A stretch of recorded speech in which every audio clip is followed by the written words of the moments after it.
Big pass வீட்டில் இப்போ Raveena entry ஆகியிருக்காங்கங்க. அவங்க என்ட்ரி ஆகி ரொம்ப நேரம் ஆகுது. பட் இருந்தாலும் இப்போ தான் நம்ம வீடியோவை பதிவு பண்ணுறோம்.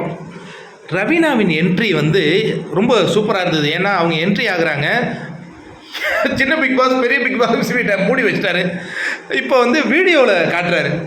மணி அதை பார்த்து அவர் சந்தோஷப்படுறார். ரவீனா வந்துட்டீங்களா ரவீனா? ஏன்னா இவங்களுக்கு பாவங்க, டீம் பிக்கு வந்து ஆதரவே கிடையாது. அவங்க என்னமோ குற்றம் செஞ்ச ஒரு மாதிரி டீம் ஏல ஒரே ஒரு ஆள் தான் இருக்காங்களே மாயா. அவங்க என்னமோ ஒரு பயங்கர நல்லது செஞ்ச மாதிரி எல்லாரும் அது சப்பக்கட்டு கட்டிட்டு இருக்காங்க. நான் இப்போ ஒரு விஷயம் சொல்லட்டுமா? பணத்திற்காக விலை போனீர்கள் என்றால் உங்களை ஒருவரும் மதிக்க மாட்டார்கள். டீம் ஏ சம்மந்தப்பட்ட யாருமே மதிக்க மாட்டாங்கங்க. ஆனால் டீம் பி அவங்க புலம்புறாங்களோ என்னவோ, ஏதோ அவங்க ஆனஸ்ட்டாக ஆடி இந்த அளவு வந்திருக்கிறதே பாராட்டக்கூடிய விஷயம். இப்போ ரவீனா வந்ததை இவங்க அந்த டிவியில் பார்க்குறாரு. மணிக்கு இப்போ ஒரு ஆதரவு இருக்குன்னு நினைக்கிறேன். இப்போ மணி வந்து செகண்ட் பிளேஸில் இருக்காருங்க. ரவீனா சொல்கிறாங்களா? பொறுத்து இருந்து பார்ப்போம்.